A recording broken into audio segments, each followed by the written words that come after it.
Tom had lived on his little piece of land for almost 15 years before everything changed.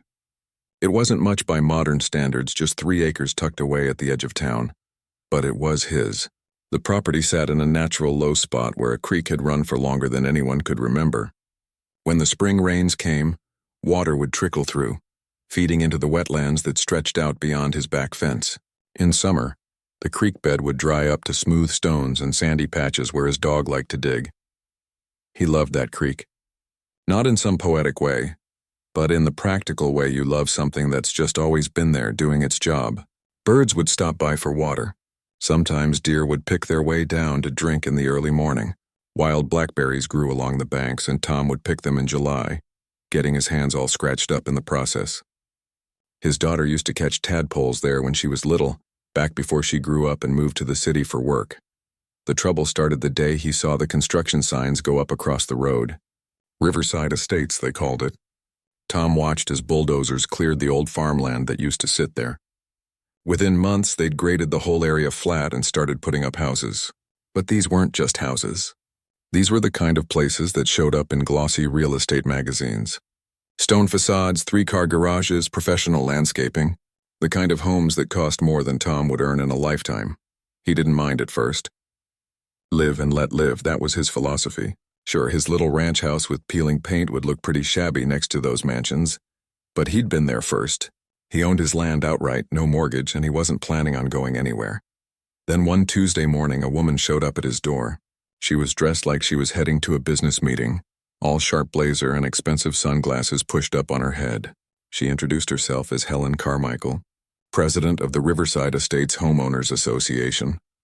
"I wanted to introduce myself as your new neighbor," she said with a smile that didn't quite reach her eyes. "We're building a wonderful community here." Tom invited her in for coffee because that's what you do.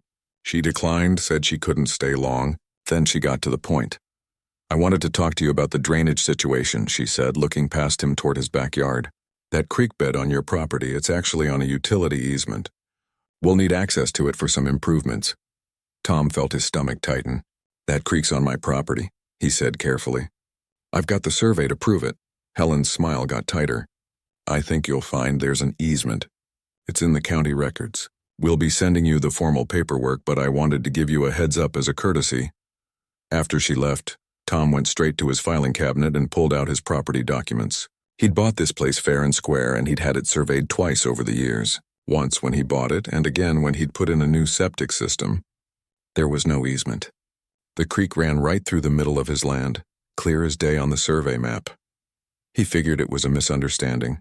Maybe Helen had gotten confused about property lines. These things happen. He made copies of his survey and deed, put them in an envelope, and drove them over to the Riverside Estate sales office the next day. The woman at the desk took the envelope with a polite smile and said she'd make sure Helen got it. Tom went home thinking that would be the end of it. It wasn't. A week later, he got a letter in the mail. Official HOA letterhead, the whole 9 yards. The letter claimed that the creek was causing drainage problems for the new development. It said the water wasn't flowing properly and was creating potential flooding hazards for the community. They wanted permission to improve and modernize the drainage system, which apparently meant filling in his creek and putting in underground pipes. Tom read that letter 3 times, getting more worked up each time. His creek wasn't causing any problems. It had been there for generations, doing exactly what creeks do. If anything, those fancy houses were the problem. They'd paved over the old farmland, put in all that concrete and asphalt, and now they were surprised that water had to go somewhere. He called the number on the letterhead, got passed around to 3 different people before Helen finally got on the line. "The creek's on my property," Tom said, keeping his voice steady. "I sent you the survey. There's no easement." "Mr. Harrison, we have our own survey that shows differently," Helen replied. Her voice was patient, like she was explaining something to a child. "I understand you're attached to the natural look of your property, but we need to think about the safety of the entire community. Standing water is a liability." "It's not standing water, it's a creek, and it's mine. We'll be moving forward with the improvements next month," Helen said. "You'll receive formal notice. I'd suggest you cooperate. Fighting this will only cost you money and legal fees." Tom hung up feeling sick to his stomach. He wasn't a lawyer. He wasn't rich. He was just a retired civil engineer living on a pension and Social Security, but he knew his property rights and he knew water. He'd spent 30 years designing municipal water systems, and he knew exactly what would happen if they messed with that creek. The next letter came from an actual law firm, fancy lawyers from downtown representing the HOA. They claimed that Tom was interfering with necessary drainage improvements and could be held liable if flooding occurred. They demanded he sign a document giving them permission to work on his land. Tom took the letter to a lawyer in town, a guy named Pete Chen who'd handled his home purchase years ago. Pete read through everything and shook his head. "They don't have a leg to stand on," Pete said. "Your property lines are clear. There's no easement. If they step foot on your land without permission, it's trespassing. So what do? You write them back and tell them no, firmly. Put it in writing. And if they keep pushing, we file a restraining order." Tom did exactly that. He wrote a letter, Pete reviewed it, and they sent it certified mail. The letter was simple and clear. The creek was on his private property. There was no easement. They did not have permission to enter his land or modify the creek in any way. Any attempt to do so would be considered trespassing and vandalism, and he would pursue all legal remedies. For a few weeks, things went quiet. Tom started to think maybe they'd finally gotten the message. He'd see the construction crews working across the road, putting finishing touches on the houses. Families started moving in. Kids playing in those perfect yards. SUVs coming and going. Then one evening, Helen showed up at his door again. This time she wasn't alone. She had 2 guys with her, both wearing polo shirts with a construction company logo. "Tom, we need to talk," she said. No pretense of friendliness this time. "You're being unreasonable about this drainage situation. We've tried to work with you, and I've told you no," Tom said. "That creek stays as it is." "You're putting people at risk," Helen said, her voice rising. "When the rains come and those houses flood, that's on you." Tom felt his own anger rising but kept his voice level. "If your houses flood, it'll be because you built in a floodplain and paved over all the natural drainage. My creek has nothing to do with it. We're going to fix this problem," Helen said, "with or without your cooperation. Is that a threat?" "It's a promise," she said, then turned and walked back to her car. Tom stood on his porch long after they'd driven away, watching the sun set over those big fancy houses. He had a bad feeling in his gut, the kind of feeling you get when you know trouble's coming but can't quite see it yet. Tom spent that weekend at his daughter's place in the city. She'd just had a baby, his first grandchild, and he wanted to be there to help out. It was a good weekend, the kind that makes you forget about your troubles for a while. He held that tiny baby and thought about how simple life could be sometimes. A new person in the world, not knowing anything yet about property disputes or HOA boards or any of it. He drove home Sunday evening, tired but happy. It was getting dark as he pulled into his driveway. He grabbed his overnight bag from the truck and headed for the front door, thinking about maybe heating up some leftovers and watching a little TV before bed. That's when he noticed something was wrong. The sound was different. Or rather, the absence of sound. On spring evenings like this, you could usually hear the creek trickling along, especially after the rain they'd had earlier in the week. But tonight there was nothing, just silence. Tom dropped his bag on the porch and walked around the side of the house. He had a big outdoor light back there, and when he flipped it on, his heart just about stopped. His creek was gone, not dried up, not redirected, gone, buried. The entire thing, all 200 feet of it that ran through his property, was filled in with concrete. Gray, ugly concrete, still fresh enough that he could smell it. They'd poured it right over everything. The smooth stones, the sandy bottom, the plants along the banks, all of it was just gone, hidden under tons of cement. Tom stood there in the backlight staring at what they'd done and felt something hot and sick rise in his throat. This wasn't just property damage. This was the place where his daughter had caught tadpoles, where he'd picked blackberries every summer for 15 years, where birds and deer and all kinds of creatures had come to drink. They'd destroyed it, just erased it like it had never existed. He pulled out his phone with shaking hands and called the sheriff's office. Deputy Rodriguez showed up about 20 minutes later.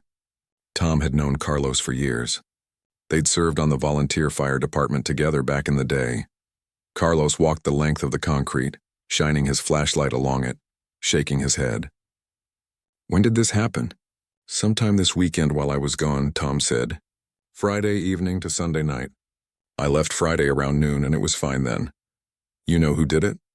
The HOA from across the road. They've been trying to get access to my creek for months. Kept claiming they had an easement. They don't. I've got the property survey to prove it. Carlos took notes and photos, but Tom could see the resignation in his face. I'll file a report, Carlos said. But Tom, this is probably civil court stuff. Property dispute. You'll need to get your lawyer involved. This isn't a property dispute, this is vandalism, Tom said. They came on my land without permission and destroyed a natural waterway. That's criminal. I hear you, Carlos said. I'll put it all in the report. But between you and me, these HOA things usually end up in civil court. Get yourself a good lawyer. After Carlos left, Tom went back inside and called Pete Chen, even though it was nearly 10 at night. Pete sounded groggy when he answered, but he woke up fast when Tom told him what had happened. Take photos of everything, Pete said. Every angle. Get shots of your property markers, too, showing it's definitely on your land. Don't touch anything. And first thing Monday morning, we're filing charges and a lawsuit. Tom didn't sleep that night. He stayed up taking photos with his phone, documenting everything. He pulled out his old property survey and took pictures of that too, showing exactly where his boundaries were. The concrete was clearly inside his property lines, no question about it. Monday morning at 8, he was at Pete's office. By noon, they'd filed a police report for criminal trespassing and vandalism, and they'd started drafting a civil lawsuit. Pete's face was grim as they worked through the details. This is bad, Tom, Pete said. Not for you, for them. They just committed a felony on your property. And environmental damage to a natural waterway? The county's going to want to know about that too. Good, Tom said. He felt cold inside. Passed anger into something harder. They need to fix this. Around 2 that afternoon, Tom's phone rang. It was a number he didn't recognize, but he answered it anyway. Mr. Harrison? A woman's voice, not Helen this time. This is Jennifer Walsh. I'm the HOA attorney for Riverside Estates. We need to discuss this situation. The situation where your client trespassed on my property and destroyed a creek? Tom said. Mr. Harrison, let's not be dramatic. The HOA performed necessary drainage improvements on what they reasonably believed to be an easement. There was clearly a misunderstanding about property boundaries. Tom felt his jaw clench. There was no misunderstanding. I sent you people my property survey. Multiple times.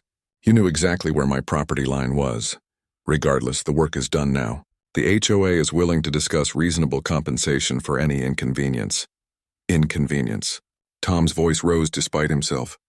They destroyed a natural waterway on my land without permission. That's not an inconvenience, that's a crime. Mr. Harrison, I'd advise you to think carefully before pursuing legal action.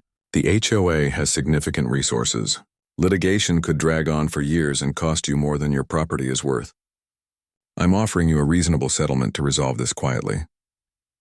Tom hung up on her. That evening, he went out to look at the concrete again. In the daylight, it was somehow even worse. They hadn't just filled in the creek bed. They'd bulldozed all the vegetation along the banks, too. The blackberry bushes were gone. The wild grapevines were gone. The old oak tree that had shaded one end of the creek was pushed over, its roots sticking up in the air.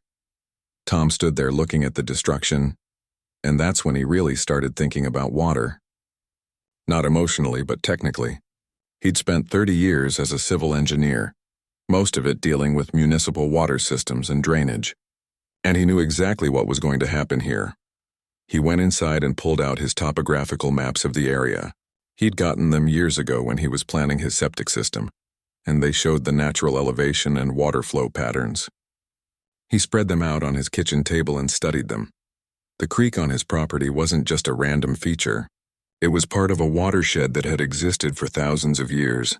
Water from a whole network of higher ground naturally flowed toward his property, which sat at a low point. The creek channeled that water through and out to the wetlands beyond. It was a natural drainage system that had evolved over geological time, and now they'd blocked it. The concrete didn't just fill in the creek. It created a dam. All that water that used to flow through had to go somewhere, and with the natural channel blocked, it would go the only place it could. Sideways, across the surface, right toward those fancy houses at Riverside Estates. Tom got on his computer and started running calculations, using the topographical data and rainfall averages. The math was pretty straightforward. In a moderate rain, the area would get saturated but probably hold. But in a heavy rain, the kind they got several times every spring, the water would pool, and it would pool exactly where Riverside Estates sat. He grabbed his phone and called Helen Carmichael's number. It went to voicemail. "Ms. Carmichael, this is Tom Harrison. I'm calling to warn you that what your HOA did is going to cause flooding in your development. By blocking that creek, you've disrupted the natural drainage. When the heavy rains come, and they will come, the water's going to pool right where your houses are. You need to remove that concrete immediately and restore the natural waterway." He left his number and hung up. She called back an hour later. "Mr. Harrison, I don't appreciate being threatened," she said. "That wasn't a threat, that's physics," Tom said. "I'm a civil engineer. I know how water works. You need to fix this before the rainy season starts." "The only thing that needs fixing is your attitude," Helen said. "The drainage improvements we made will protect our community. Your little creek was the problem, and now it's solved. It wasn't causing any problems until you built houses in a natural drainage basin," Tom said. "Now you've blocked the water's only path out." "It's going to pool," Helen laughed. Actually laughed. "Mr. Harrison, we have professional engineers. They know what they're doing. Maybe you should stick to minding your own property." "I'm trying to help you," Tom said, feeling his frustration rise. "When this goes bad, and it will, don't say nobody warned you." "Are you done?" Helen asked, her voice cold now. "Yeah," Tom said. "I'm done." She hung up. Tom sat at his kitchen table looking at his calculations. He'd given them fair warning. He'd tried to explain the problem. They didn't want to hear it, fine. When the rains came, they'd figure it out the hard way. He called Pete Chen the next morning. "File everything," Tom said. "Full lawsuit. I want that concrete removed, the creek restored, and damages for the destruction." "It's going to be expensive," Pete warned, "and it's going to take time." "I don't care," Tom said. "They destroyed something that didn't belong to them. They need to fix it." The lawsuit was filed that week. Tom requested emergency injunctive relief to have the concrete removed immediately, to prevent environmental and flooding damage. The HOA fought it, claiming the work was legal and necessary. The hearing was set for 6 weeks out, and the first big storm was forecast for 3 weeks away. The forecast changed 3 times before anyone took it seriously. First they said maybe 2 inches of rain, then 3. By the week before the storm was due to hit, the Weather Service was predicting 4 to 6 inches over a 3-day period. Not a hurricane or anything dramatic like that. Just steady, heavy spring rain, the kind that soaks into everything. Tom watched the forecast obsessively. He checked it every morning with his coffee and every evening before bed. He knew what was coming. The math didn't lie. All that water falling on saturated ground with nowhere to drain was going to pool, and it was going to pool in exactly the wrong place. On the Wednesday before the rain was supposed to start, he drove over to Riverside Estates. He'd never actually been inside the development before. The entrance had a big stone sign and decorative iron gates that stayed open during the day. He drove slowly down the main street looking at the houses. They really were impressive, he had to admit. 2-story brick and stone facades, professional landscaping, 3-car garages. Every house had an immaculate lawn, probably maintained by a landscaping service. Everything was perfect and neat and expensive looking, and it all sat in a bowl. That's what got him. Whoever had designed this development had graded it flat, which meant the houses sat lower than the surrounding land. They'd installed storm drains, sure, but those drained into what? The creek that they'd just filled with concrete. The water had nowhere to go. Tom drove back home feeling sick. This was going to be bad. The rain started Friday night. Not hard at first, just a steady drizzle. Tom sat on his covered porch with a beer watching it fall. His property drained toward the concrete-filled creek bed, and he could already see small streams of water forming, running downhill like they always did, looking for the creek that wasn't there anymore. By Saturday morning, the drizzle had turned into proper rain. Tom put on his boots and rain jacket and walked out to look at the old creek bed. Water was pooling along the concrete, little puddles at first, then larger ones. The water had nowhere to go. It just sat there, slowly spreading. He walked along the property line between his land and Riverside Estates. Water was already creeping across the boundary. Not much yet, just damp ground getting damper. But the rain hadn't really gotten going yet. Saturday afternoon it started coming down harder. Tom stood at his kitchen window watching sheets of rain sweep across his property. The puddles along the concrete were merging into ponds now. Water was spreading outward in every direction, following the slope of the land, following it right toward those expensive houses across the way. By Saturday evening, he got the first knock on his door. It was a young couple from Riverside Estates, both looking worried. "Excuse me," the man said. "We're from across the road. Our yard is flooding. Do you know anything about the drainage around here?" Tom invited them in out of the rain. "Yeah, I know about it. There used to be a creek through my property that drained all this water away. The HOA filled it with concrete. Now the water's got nowhere to go." The woman's eyes widened. "They did what?" Tom explained the whole situation while they stood dripping in his entryway. The creek, the demands for access, the illegal concrete pour while he was gone. The couple looked at each other with growing horror. "We just moved in 2 months ago," the man said. "We paid $800,000 for that house." Nobody said anything about flooding. "Might want to talk to your HOA president," Tom said. "Helen Carmichael. She's the one who ordered this done." They left looking shell-shocked. Tom went back to watching the rain. Sunday morning, the rain was relentless. It had been coming down steadily for 36 hours now. Tom walked his property in his rain gear, documenting everything with his phone camera. The water pooling along the concrete-filled creek was now spreading into genuine flooding. Water was 6 inches deep in places, spreading across his back acreage and flowing steadily toward Riverside Estates. He could see it from his property line.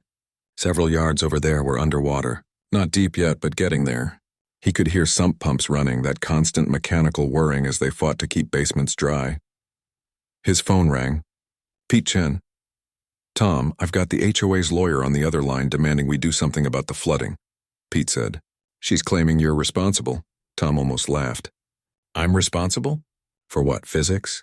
"That's basically what I told her. She's threatening an emergency court order to make you fix the drainage." "The fix is to remove the concrete and restore my creek," Tom said, "which is what I've been saying all along." "That's what I told her. She said that would take weeks and wouldn't help the current situation." "Then I guess they're going to get wet," Tom said. By Sunday afternoon, Riverside Estates was in serious trouble. Tom watched from his porch as cars pulled up to houses, people loading belongings into vehicles. The water was high enough now that it was lapping at foundations.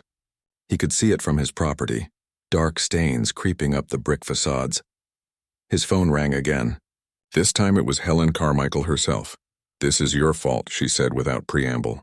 "Your property is flooding our community." "No, your illegal concrete pour destroyed the natural drainage," Tom said calmly. "I warned you this would happen. You need to do something. We have families with children over here, elderly residents. This is a crisis. I agree, it's a crisis," Tom said. "One that you created. You want my advice? Start sandbagging around the houses and get some industrial pumps, because this rain isn't stopping anytime soon." "We're going to sue you for everything you have," Helen said. "Get in line," Tom said and hung up. The rain kept falling. Tom had lived through plenty of heavy rains in his 15 years on this property. Usually the creek would run high and fast, channeling all the water away efficiently. He'd never seen flooding like this before because the natural drainage had always worked. But now with that drainage blocked, the water just accumulated. It pooled and spread and rose, following gravity and the contours of the land. By Sunday night, 3 houses in Riverside Estates had water in their basements. Tom knew this because the couple who'd visited him earlier came back to tell him. They were part of a growing group of homeowners who were furious at the HOA. "We're talking about organizing a vote to remove Helen from the board," the man said. His name was Jeff, Tom had learned. "Half the neighborhood is underwater and she's still insisting this is your fault." "It's not personal," Tom said. "It's just water doing what water does. It flows downhill and when you block its path, it finds a new one." Monday morning, the rain finally lightened to a drizzle, but the damage was done. Tom walked down to the edge of his property and looked across at Riverside Estates. It looked like a disaster zone. Standing water-covered yards and driveways. He could see water stains on foundations, a foot high in some places. Sump pumps were still running, their discharge pipes creating little rivers across lawns. A van from a local news station pulled up as he was standing there. A reporter and cameraman got out. "Sir, do you live here?" the reporter asked, a young woman with careful hair and a microphone. Tom hesitated, then nodded. "We're doing a story on the flooding." "Can you tell us what happened?" Tom gave them the short version. The creek that had existed for generations, the HOA demanding access, the illegal concrete pour, the inevitable flooding when the natural drainage was blocked. The reporter's eyes got wider as he talked. So you're saying the HOA caused this flooding by filling in a creek on your property without permission? I'm saying water goes where it goes, Tom said. When you block a creek, the water doesn't just disappear. It finds a new path. They filmed him standing there with the flooded development in the background. Tom figured that would probably come back to bite him, but at this point he was past caring. By Monday afternoon, the water had mostly drained away, soaking into the ground or finding its way around the concrete barrier through surface flow. But the damage was visible everywhere. Riverside Estates looked like it had been hit by a flood because it had been. Mud was everywhere. Landscaping was ruined. And those water stains on the foundations told a story that every homeowner there could now read clearly. Tom got a call from a company that specialized in water damage restoration. They'd been hired by the HOA to assess the situation. "Mr. Harrison, I'm going to be straight with you," the man said. "I've been in this business 20 years. What happened here is exactly what I'd expect when you block a natural waterway. The water has to go somewhere. Basic hydrology." "That's what I told them," Tom said. "Yeah, well, they're not happy about it. They're talking about trying to dig channels or install pumps. But honestly, the only real solution is to remove that concrete and let the creek flow again." "How much would that cost?" "To do it right? Remove the concrete, restore the creek bed, replant everything. You're looking at $200,000 easy. Maybe more if you want to do it properly with environmental permits and everything." Tom whistled. "And how much to install all those pumps and channels?" "About the same, and they'd have to run constantly whenever it rained. Your way is actually cheaper in the long run." After the guy hung up, Tom sat at his kitchen table and did some math. If the HOA had just left his creek alone, this would have cost them exactly $0. Now they were looking at hundreds of thousands to fix a problem they'd created themselves. The next day, Tuesday, the first crack showed up in November. Not in the concrete filling Tom's creek, though he wouldn't have minded that. No, these cracks appeared in the foundations of houses at Riverside Estates. Jeff, the neighbor Tom had gotten to know, sent him photos. "Look at this," Jeff said, standing in Tom's kitchen, showing him pictures on his phone. "This crack wasn't here before the flooding." None of them were. Tom looked at the images. Foundation cracks running vertically up from the ground. Some were hairline thin, others wide enough to stick a coin in. "How many houses?" "At least 15 that we know of," Jeff said. "The ground got so saturated during that rain. Now it's drying out, settling unevenly. Houses are shifting." Tom knew what that meant. Foundation damage was serious, expensive, the kind of thing that made houses nearly impossible to sell. "Have people gotten engineers to look at it?" 3 families have. All got the same answer. Differential settling due to ground saturation. Could cost $30,000 or more per house to fix, and even then there's no guarantee the problem won't come back if we get more flooding. "You're going to get more flooding," Tom said. "This is spring. You got what, maybe 2 more months of rainy season? And that concrete's still there blocking everything." Jeff sat down heavily at Tom's kitchen table. "We're ruined. We bought our dream home, paid everything we had for it. Now it's cracking apart and we can't even sell it because who'd buy a house with foundation problems in a neighborhood that floods?" Tom felt bad for the guy. Jeff and his wife hadn't done anything wrong except trust that the people selling them an expensive house knew what they were doing. "Have you talked to the HOA about fixing this?" "Helen says the flooding was a fluke. Says it won't happen again." "It will definitely happen again," Tom said. "Basic physics. Every time you get heavy rain, the water's going to pool because there's nowhere for it to drain." Jeff left looking defeated. Tom watched him walk back across the road, shoulders slumped, and felt a mix of sympathy and frustration. None of these homeowners had asked for this, but they'd trusted their HOA, and their HOA had made a disastrous decision. 2 weeks later, the second storm hit. Not as big as the first one, only about 3 inches over 2 days, but it was enough. The water pooled again, flooded yards again, and this time 4 more basements got water. The sump pumps that had been installed after the first flood couldn't keep up. This time the local news came out to do a full segment. Tom watched it on his TV that night. They interviewed several homeowners, all of them furious. They showed the water damage, the foundation cracks, the ruined landscaping, and they showed the concrete-filled creek on Tom's property, explaining how the HOA had illegally destroyed a natural waterway. Helen Carmichael appeared on camera too, standing in front of the development's entrance sign. This is an unfortunate situation, but the HOA acted in good faith based on professional advice. We're exploring all options to address the drainage issues. Tom nearly threw his beer at the TV. Professional advice? They'd ignored every warning, destroyed his property without permission, and now were acting like they were the victims. The next morning, his phone started ringing. First, it was a reporter wanting an interview. Then another one. Then someone from a YouTube channel that covered property rights issues. By noon, Tom had stopped answering. Pete Chen called that afternoon. "You're famous," he said. "That news story went viral. I've had 50 calls today from people wanting to support you." "I don't want to be famous," Tom said. "I just want my creek back." "Well, the publicity is helping." The district attorney's office called. "They're taking the criminal case seriously now. Public pressure." "What's that mean?" "Means they might actually prosecute Helen and the HOA board for what they did. Trespassing, vandalism, environmental damage. Could be serious charges." That should have made Tom happy, but mostly he just felt tired. This whole thing had been going on for months now. All he'd wanted was to be left alone on his property. December brought more problems for Riverside Estates. Tom heard about it through Jeff, who had become his main source of information about the development. "Mold," Jeff said simply, standing on Tom's porch. "All that water that got in basements? Now we've got mold growing, black mold in some cases. Remediation companies are quoting $10,000 to $15,000 per house. Your insurance covering it?" "They're trying not to. Saying it's flood damage not covered under standard policies, or saying it's due to lack of maintenance. Everyone's fighting with their insurance companies now. The real crisis hit when 3 families just walked away, packed up and left, stopped making mortgage payments, let the houses go into foreclosure. Tom couldn't really blame them. They were underwater in more ways than one, owing more on their mortgages than their damaged houses were worth.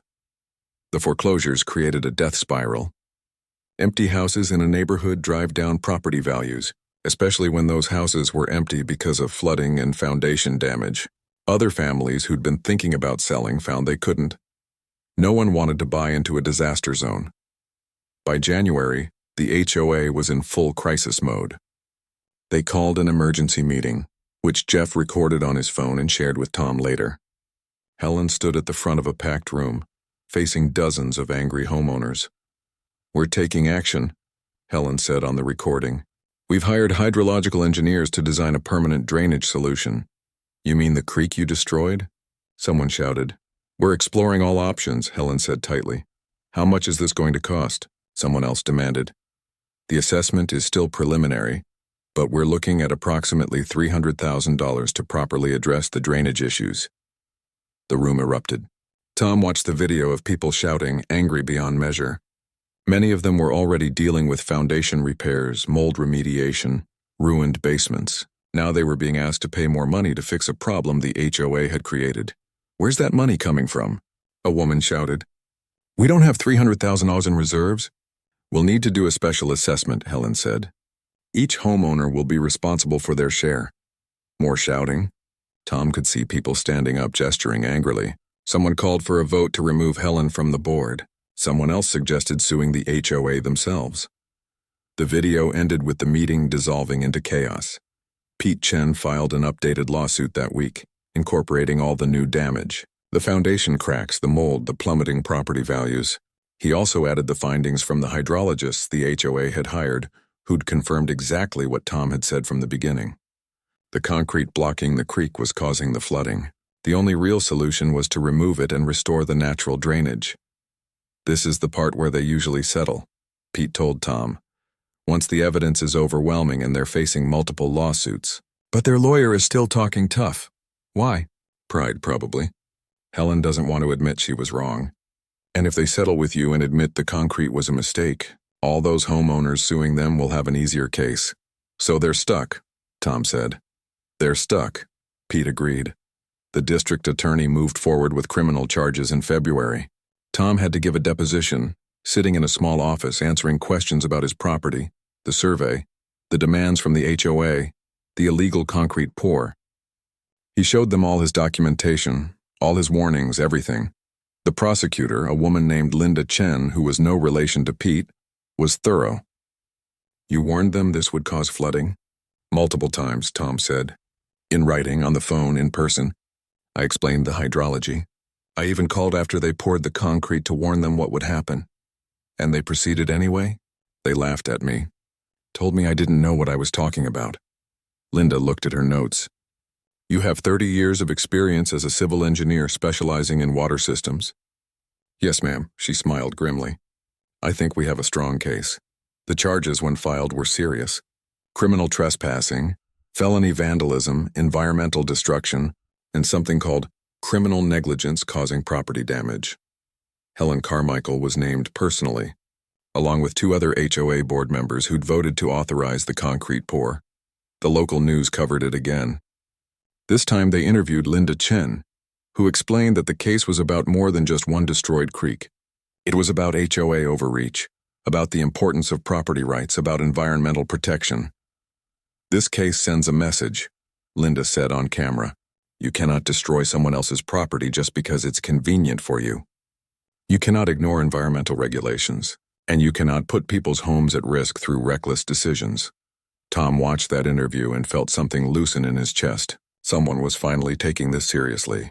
Someone with actual authority was saying what he'd been saying all along. But the damage at Riverside Estates continued to mount. March brought more rain, more flooding. This time 6 basements got water. 2 more families decided to walk away from their homes. The property values had dropped so much that some people owed more than their houses were worth even.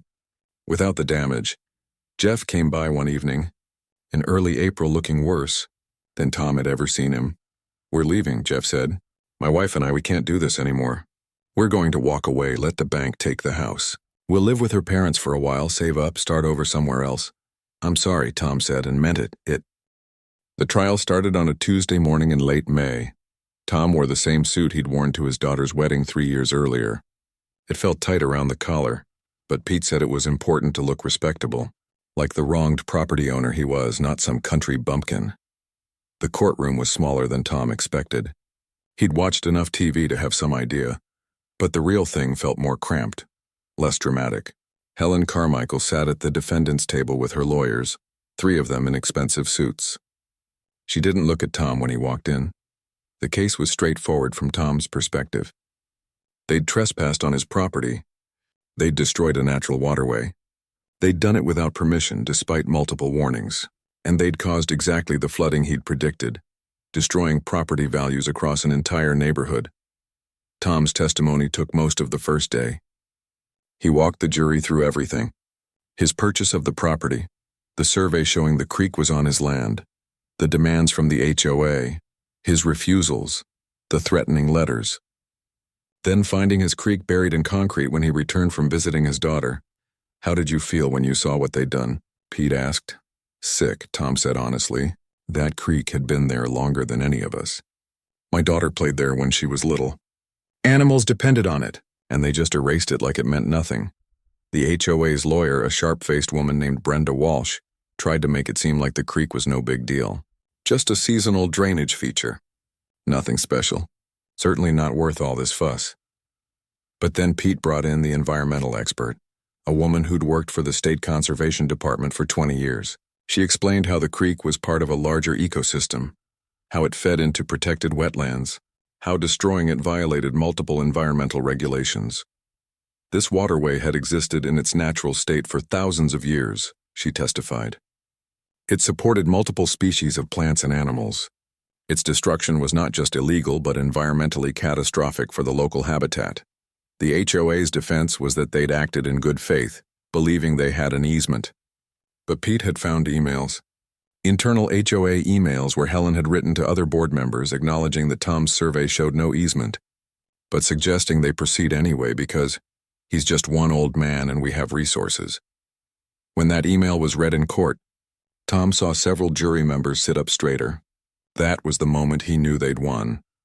The defense tried to claim the flooding would have happened anyway, that it was just bad weather and poor original development planning. But Tom's testimony as a civil engineer carried weight. He'd brought his calculations, his topographical maps, his predictions about exactly where the water would pool. And did the flooding occur where you predicted?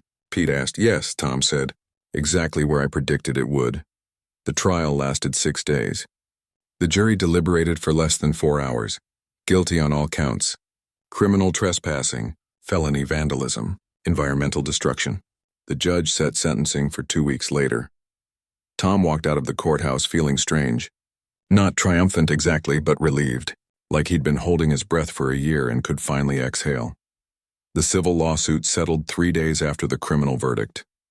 The HOA's insurance company, seeing the writing on the wall, pushed hard for settlement. They agreed to remove all the concrete, restore the creek to its natural state using environmental engineers, replant native vegetation, and pay Tom $180,000 in damages plus all his legal fees. They caved completely, Pete told him over the phone. Everything we asked for. When do they start the restoration? Immediately. They want to get it done before the next rainy season. The restoration crews showed up in June.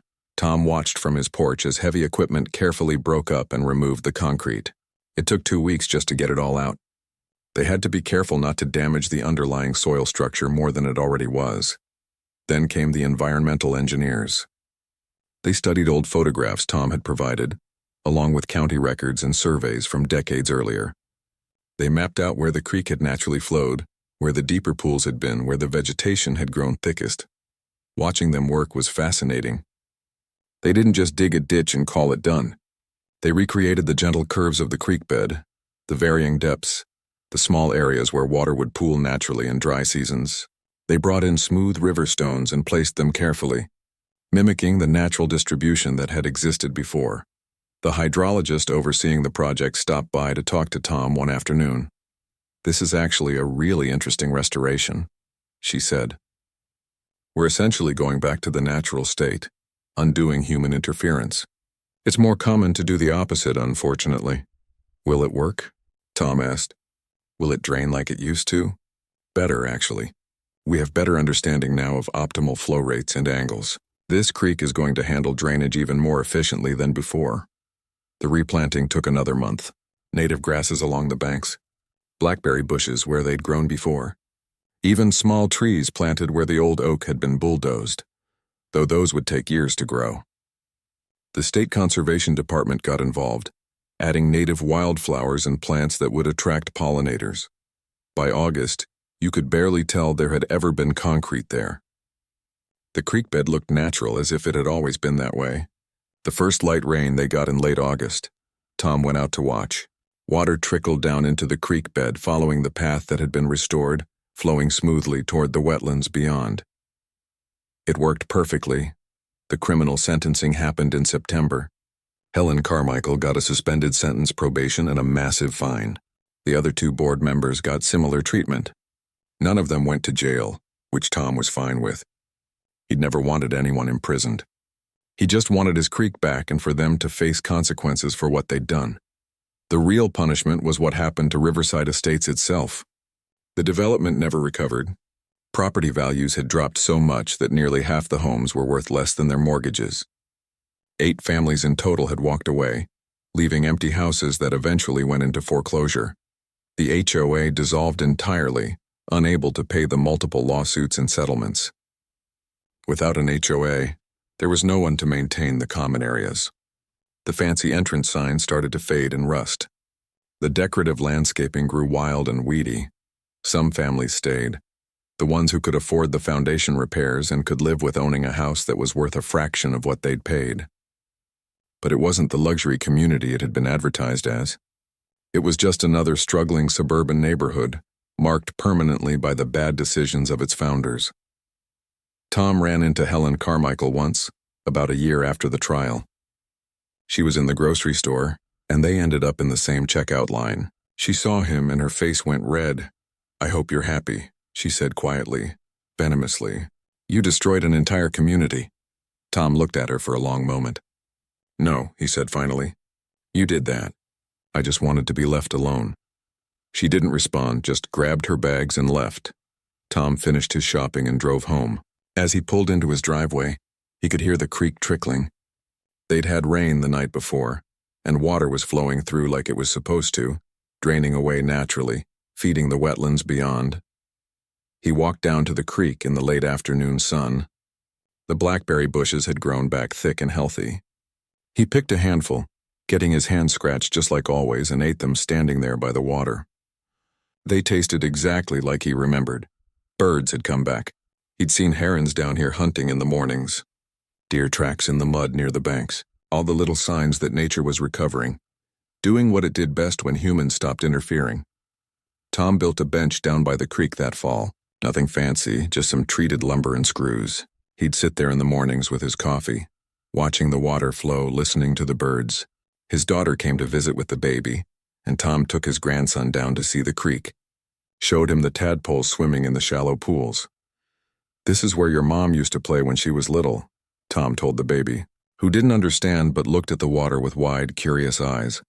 Sometimes on rainy days, Tom would walk down to the property line and look across at what remained of Riverside Estates. Some of the houses looked okay, maintained by owners who'd decided to make the best of a bad situation. Others looked abandoned, yards overgrown, for sale signs weathered and faded. It could have been different, Tom thought, if they'd just listened, if they'd respected his property rights, if they'd understood that nature has its own systems that work better than concrete. The whole development could have been a success. Those families could have had their dream homes. None of the flooding, none of the damage, none of the financial ruin, all because some people thought they knew better, thought they could improve on a creek that had been doing its job for thousands of years. Tom never felt good about what happened to Riverside Estates. He didn't take pleasure in other people's suffering, even when they'd brought it on themselves. But he'd done what he had to do, defended his property, protected his rights, and in the end, justice had been served. The creek flowed like it was meant to flow. The water went where it was supposed to go, and Tom had his peace